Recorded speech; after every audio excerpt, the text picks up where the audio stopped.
Let me begin by thanking the board and management of the Center for Global Development for this kind invitation to share some thoughts on a just and equitable transition. I think the central thinking for most developing countries is that we are confronted on this issue of a just transition, is that we're really confronted with two, not one, existential crisis. The climate crisis, of course, is the central issue, but also extreme poverty. So for us, it's not just the climate crisis, there's also the crisis of extreme poverty in the developing world. The clear implication of this is that our plans and commitments to carbon neutrality must include clear plans on energy access if we are to confront poverty. This includes access to energy for consumption and productive use, spanning across electricity, heating, cooking, and other end-use sectors. But both the impact of the COVID-19 pandemic and the conflict in Ukraine have had severely damaging effects on decades' worth of gains made in the energy sector in developing countries, particularly in the most vulnerable countries and those already lagging in energy access. Nearly 90 million people in Asia and Africa who have previously gained access to electricity can no longer afford to pay for their basic energy needs. The inflationary pressures caused by the COVID-19 pandemic and its after effects and other macroeconomic trends have been further exacerbated by the ongoing war in Ukraine. Countries worldwide have been hit by record high prices on all forms of energy. Power prices are breaking records across the globe, especially in countries or markets where natural gas plays a key role in the energy mix. So as the supply of gas from existing sources becomes restricted, developing countries using gas are forced to compete with European countries who are scrambling to replace Russian energy with supply from other partners, and of course, this is driving up prices. This dynamic itself is compounded by the food and financial crisis also experienced by many countries as a result, again, of the war in Ukraine. But a subtext of the unfolding drama is the double standards evident in the response to the current energy crisis by many countries in the global north. Today, as I'm sure many of us know, excluding South Africa, the remaining 1 billion people in sub-Saharan Africa are serviced by an installed capacity of just 81 gigawatts of power. Sub-Saharan Africa has contributed, again, information that's already out there, has contributed less than 1% of cumulative CO2 emissions. By comparison, the United States has an installed capacity of 1,200 gigawatts of power to a population of 331 million people, while the United Kingdom, for example, has 76 gigawatts of installed capacity for its 67 million people. The per capita energy capacity in the UK is almost 15 times that in sub-Saharan Africa. But many of these countries had barely a year ago seriously advocated or implemented policies on limiting public funding for fossil fuel projects in developing countries, making no distinction between upstream oil and coal exploration and gas power plants for grid balancing. But today, in the wake of the energy crisis, many European nations have made recent announcements to increase or extend their use of coal-fired power for generating power through 2023 and potentially beyond.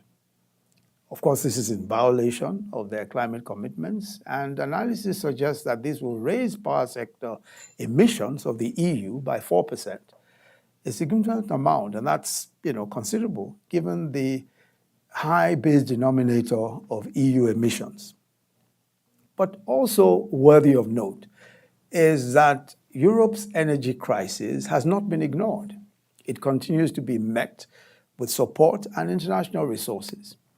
In stark contrast, the developing world is still being held to account on its emission reduction without adequate support and investment for their energy transitions. The point being made is that the climate crisis and our commitments to resolve it would involve significant sacrifices from all, and not just poorer countries. If the default position of the wealthier nations, once their energy comfort is threatened, is to resort to the dirtiest fuels, then we may be on a recursive path, one step forward, two steps backwards. Demand management or energy efficiency measures is the sensible option to meet the current challenges that face our countries, not recommissioning old coal-fired power plants. Another point to be made is that while Africa's current unmet energy needs are huge, future demand will be even greater due to expanding populations, urbanization, and movement into the middle class. It is clear that the continent must address its energy constraints and would require external support and a good measure of policy flexibility to deliver this. Unfortunately, in the wider responses to the climate crisis, we're not seeing careful consideration and acknowledgement of Africa's aspirations. For instance, despite the tremendous energy gaps, global policies are increasingly constraining Africa's energy technology choices. With the Kigali Communique and several other formal and informal consultations, African nations are now happily more intentional in taking joint ownership of our transition pathways and designing climate-sensitive strategies that address our growth objectives. This is what Nigeria has done, especially with our energy transition plan. The plan itself, the Nigeria's energy transition plan, was designed to tackle the dual crisis of energy poverty and climate change and deliver SDG 7 by 2030 and net zero by 2060, while centering the provision of energy for development, industrialization, and economic growth. We anchored the plan on key objectives, including lifting 100 million people out of poverty in this decade, driving economic growth, bringing modern energy services to the full population, and managing the expected long-term job losses in the oil sector due to global decarbonization. Given these objectives, the plan recognizes the role that natural gas must play in the short to medium term, to facilitate the establishment of baseload energy capacity and address the nation's clean cooking deficit in the form of LPG, which is why they are limiting public investments in gas projects as a critical energy transition pathway for Africa poses dire challenges for African nations, and we believe violates the enshrined principles of equity and justice, while making an insignificant dent in global emissions. Several countries, including the US, China, Japan, and large parts of Asia, and the EU, still include gas as a major pillar of their multi-decadal decarbonization strategies, including actively using African gas from countries like Mozambique, Ghana, Senegal, and Nigeria. In such a global reality, limiting financing of gas projects for domestic use would pose a severe challenge to the pace of economic development, delivery of electricity access, and clean cooking solutions, and the scale-up and integration of renewable energy into the energy mix. Also, our energy transition plan finds that an additional $10 billion over business as usual is required annually till 2060 to shift the entire economy to a net zero pathway. However, there is currently a dramatic mismatch in energy investments. While representing just 15% of the world's population, high-income countries received 40% of global energy investments in 2019. Conversely, Developing countries with 40% of the world's population receive just 15% of global energy investment, and that hasn't improved much in recent years. Energy consumption in developing countries has doubled in the last 15 years and is expected to grow another 30% in the next 15 years. Making capital available to fulfill the growing energy demand in these regions through renewables is central to reaching the goal of the Paris Agreements. All of our national determined contributions under the Paris Agreements require an unprecedented scale of investments to flow into the African continent. An energy mix compatible with a 1.50 Celsius pathway would require $40 billion to flow into sub-Saharan Africa annually, a fourfold increase compared to the $10 billion invested since 2018.